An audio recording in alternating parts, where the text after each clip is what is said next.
यहाँ पर सैलाब आए, मुलाजमीन को ख्याल किया गया, महंगाई के तनासब से तनख्वाहें बढ़ी गई, ज़लज़ले आए तो बस तफार पूरे शहर सफास्ती से बैठ गया, लेकिन फिर भी मुलाजमीन को कुछ ना कुछ दिया गया।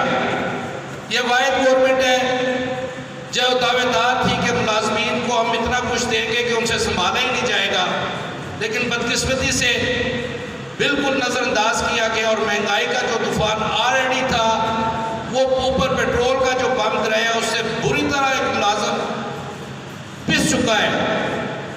हुकूमत तो बेहिस है ही है, मैं समझता हूँ हम दोस्तों में भी बहुत बड़ी बेहिसी है कि जब गाल दी जाती है तो बहुत कम तादाद होती है, और ये बात गवर्नमेंट भी समझती है कि इनको ज़रूरत नहीं है। मैं आज के स्टेज के वसातत से दोस्तों से गुजारिश करूँगा, मरकज़ी सेंट्रल कमेटी का आज शाम को इजलास होगा वीडियो लिंक के ज़रिए, जो आइंदा का लाएअमल दिया जाएगा उस पर भरपूर दोस्त कोशिश करें। ग्रुपिंग ज़रूर है, उसका मैं नहीं कहता, लेकिन उसका वजह से आप जो दोस्त दरमियाने किस्म के हैं वो हमें ब्लैकमेल ना करें। अगर दूसरा ग्रुप करता है ज़रूर जाए।